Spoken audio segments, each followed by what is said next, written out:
All right. Hello, everyone. This is Coach Busy presenting monthly video number 1 of the 2022 club volleyball season. This month, we will be focusing on and talking about something I call instructional communication. So just kind of a background to what these monthly videos will be from me this year. I did this past month at the end of December, but I'll be touching base with your coaches each month to kind of survey the biggest mental performance needs on our teams. These could include working on motivation, confidence, communication, performance anxiety, leadership, team bonding, injuries, COVID shutdowns, things like that. Coaches also have room to submit other things if I don't have it listed. And at the beginning of each month, like I'm doing today, there's going to be videos sent out to coaches and teams that kind of talk through what your coaches think you need the most.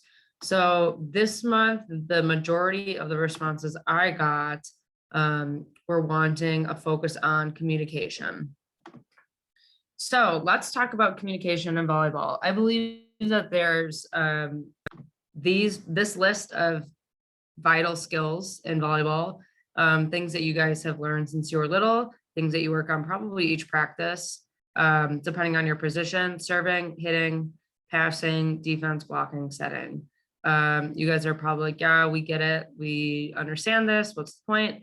I would put the argument out there that another vital skill to volleyball is communication. I don't think that much happens in the sport of volleyball if we're not communicating, if we're not doing it the right way, if we're not doing it enough. I don't think we can do much of anything. If you watch the national championship game or any of the Final Four, really any of the tournament, it's really constant talk on the court. And you probably know, if you've ever been there as a player, just in a really big game, it's got to be a lot of really good constant communication on the court.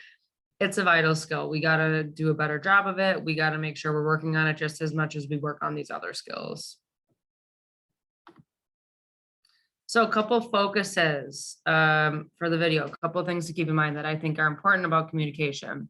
One, let's think about how we can increase communication between our teammates in stressful moments, which I like to call the scramble.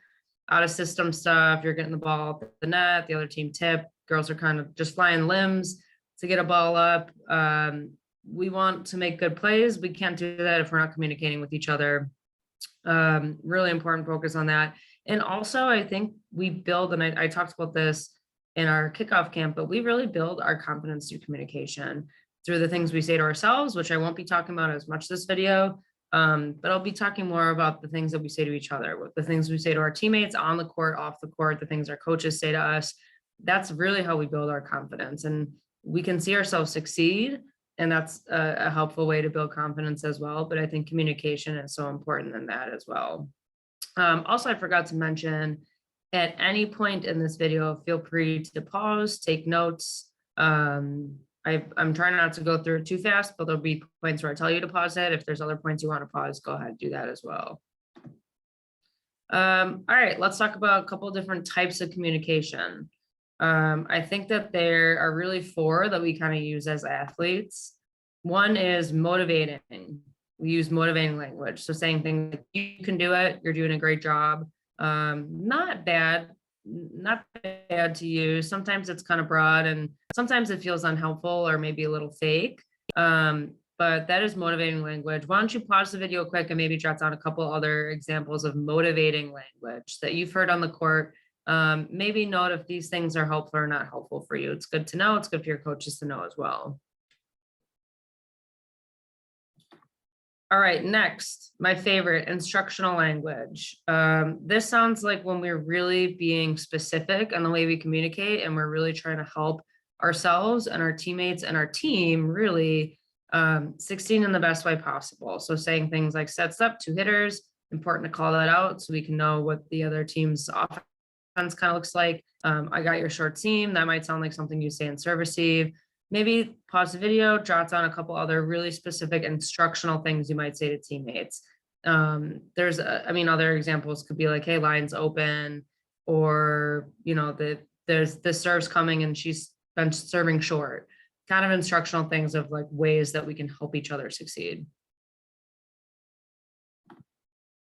The third one, positive communication. Now, this is not necessarily like the you rah rah cheerleader kind of communication, but it's more like it's kind of like instructional where we're telling our teammates things that they can do and ways to achieve things. So keep your elbow high and hit hard. This might be more of like what you hear from your coaches. Positive communication and something I talked to them about when I presented a couple weeks ago, but more of like positive language.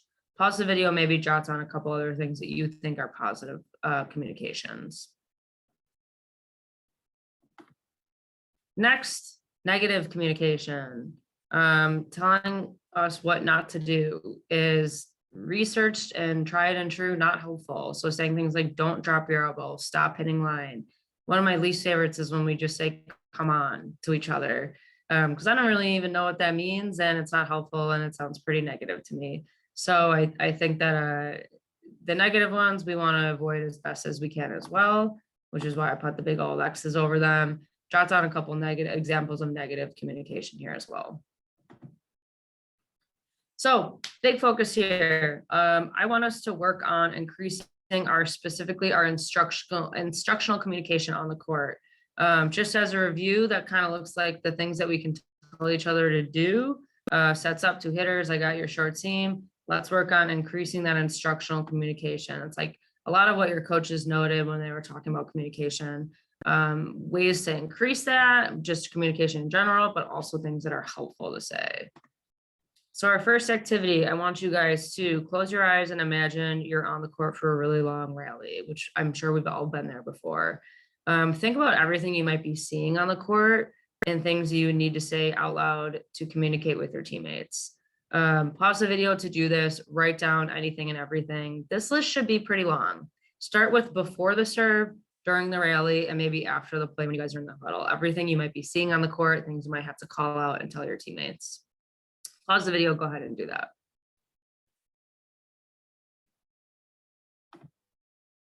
All right, here's my example. This was just kind of a quick thing I put together. Before the serve, you might say things like sets down, 3 hitters, jump float serve, I got your short seam, 1 pass target, let's get out of this first ball kill. As you notice, all my communication in the before the serve is instructional, positive, and motivating, all 3 good things. I'm telling my teammates things that could help them with their blocking and their defensive schemes, with our serve receive passing, and I'm trying to motivate them to say we can do this. During the play, man, this is the most important time to communicate probably because the ball's in the air. We're not always looking at our teammates and we don't have time to do it. So we got to be talking. We want to be calling out our hits, calling the ball to our setters. We want to be talking through scramble moments, telling teammates where to hit. You got line, you got cross, seam, obviously calling the ball, important, calling the ball early, calling off teammates to take the ball, calling out other team sets, saying like outside, middle, quick, tip, things like that. Almost constant talking. Our talk should sound almost like our stream of thoughts is as if we were to say everything out loud. So as a player, I was a player that talks constantly because I always had a lot of thoughts and I knew it was helpful. So it was constant things I was seeing on the court and not just pointless, but things that were helping me and my teammates that I was seeing. After the play, you might be encouraging to your teammates, say like, hey, the line is open next time. You can tip donut, service coming to me. I got next. Instructional things too and positive. So why did I make you guys do this? Well, I think something I want you to remember, and maybe something to write down and bold it, is that I really want us to put our thoughts on the table. We're all thinking, we're on the court.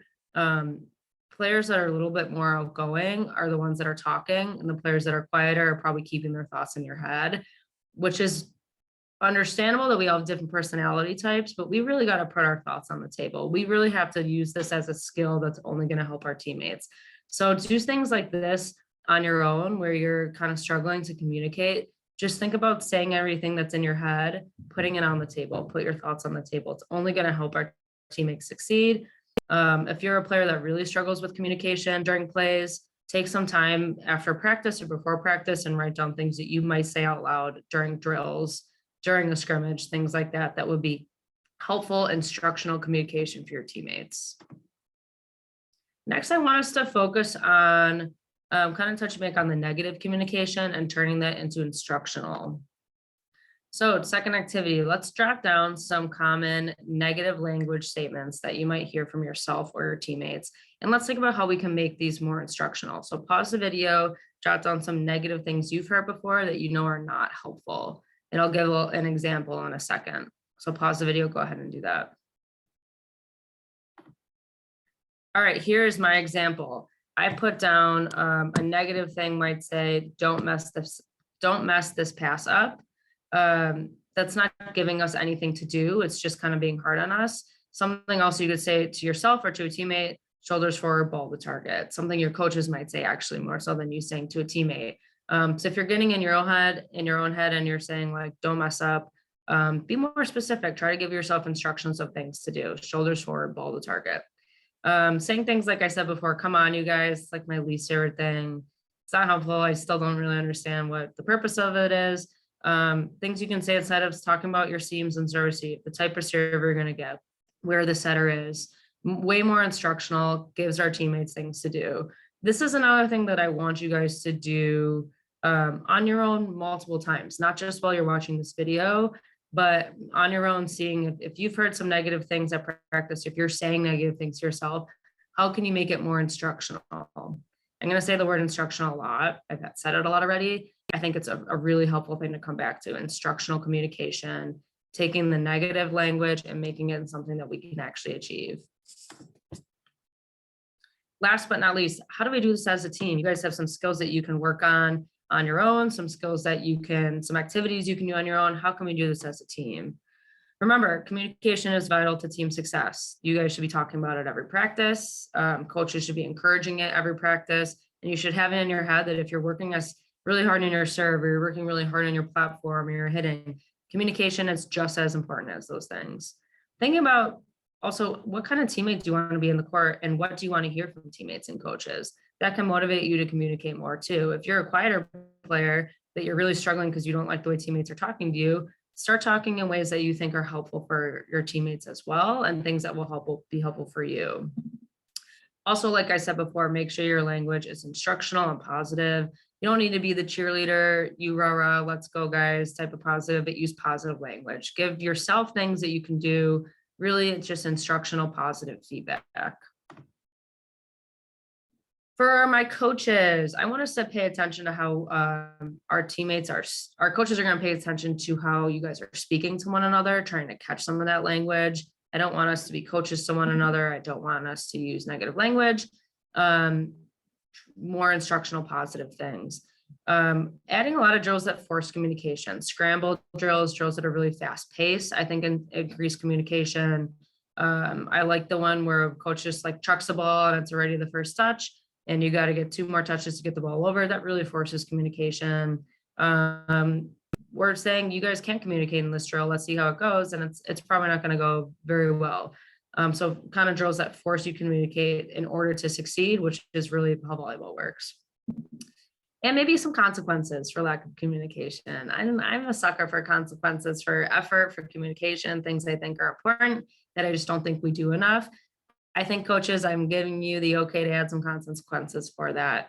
Do you think your team could have been more successful if they're communicating more? Let's set that as a standard. All I got for you guys today, as per usual, reach out with any questions for me. I encourage you to take the things you learn from this video and do them throughout the month, not just today. Do them before practices, before tournaments. We all are starting to compete this month. So really important to start mixing these things in. I'll see you all around the gym, and as always, go Sting.